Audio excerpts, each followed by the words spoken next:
تو یہ طے کیجیے۔ اور دوسرا یہ، ہمارے اسٹیج پر بیٹھے ہوئے بہت سارے ذمہ داران ہیں علماء امہ فاؤنڈیشن کے، جس طرح سے یہاں کے ذمہ داروں نے یہ طے کیا، اگر ہر بلاک کے ذمہ دار علماء امہ فاؤنڈیشن کے صدر سیکریٹری، اس کے ذمہ دار ممبران یہ طے کر لیں کہ سپول، سہرسہ، مدھے پورہ تینوں ضلع کے اندر ہر بلاک میں کمیٹیاں بنیں، اور وہ کمیٹی اگر یہ طے کرے ہم بلاک کے اعتبار سے اپنے بلاک کا سروے کر کے یتیم غریب بچیوں کی شادی اپنے بلاک کے اعتبار سے سال میں ایک دفعہ کریں گے، اور پورے بلاک والے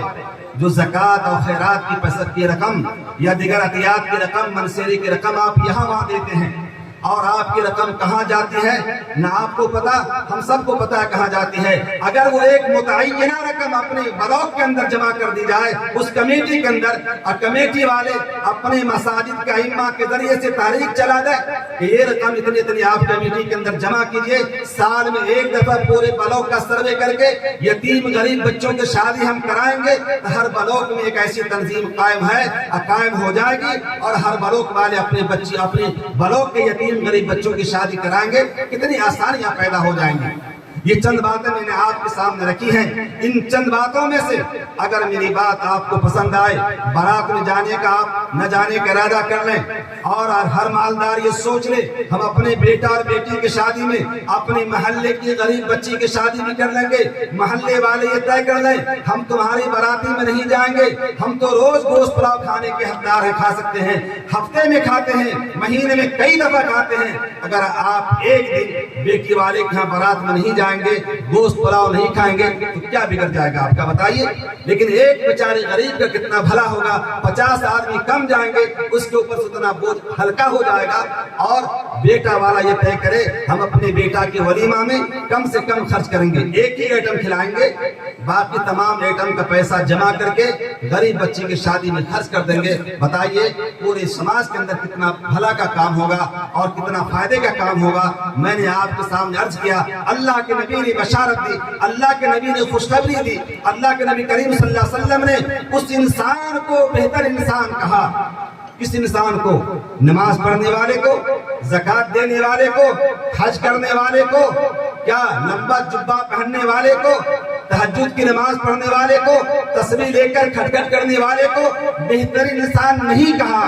اللہ کے پیغمبر صلی اللہ علیہ وسلم کی زبان سے بات نکلی، آپ نے کس کو بہترین انسان کہا؟ اس کو کہا جو لوگوں کو نفع پہنچانے کا کام کرتے ہیں۔ آپ بھی لوگوں کو نفع پہنچائیے، ہم سب بھی لوگوں کو نفع پہنچائیں۔ اللہ کے پیغمبر صلی اللہ علیہ وسلم نے کہا تم میں بہترین انسان وہ ہے جو لوگوں کو فائدہ پہنچاتا ہے، نفع پہنچاتا ہے، لوگوں کو نفع پہنچائیے اور بہتر انسان میں شامل ہو جائیے۔ اللہ سے دعا کیجیے اللہ پاک ہم تمام مسلمانوں کو تمام رسم و رواج، خرافات، بدعات سے بچنے کی توفیق عطا فرمائے۔ اللہ پاک ہمارے مالداروں کو یہ توفیق دے، ہمارے مالدار اپنے بیٹا اور بیٹیوں کی شادی میں ایک غریب بچے کو شامل کرے، تاکہ غریب بچے کے شادی کے صدقے میں آپ کے بیٹا اور بیٹی کی شادی درست ہو جائے، اور آپ کے بیٹا اور بہو کے اندر سچی محبت ہو جائے، آپ کی بیٹی اور داماد کے اندر سچی محبت ہو جائے۔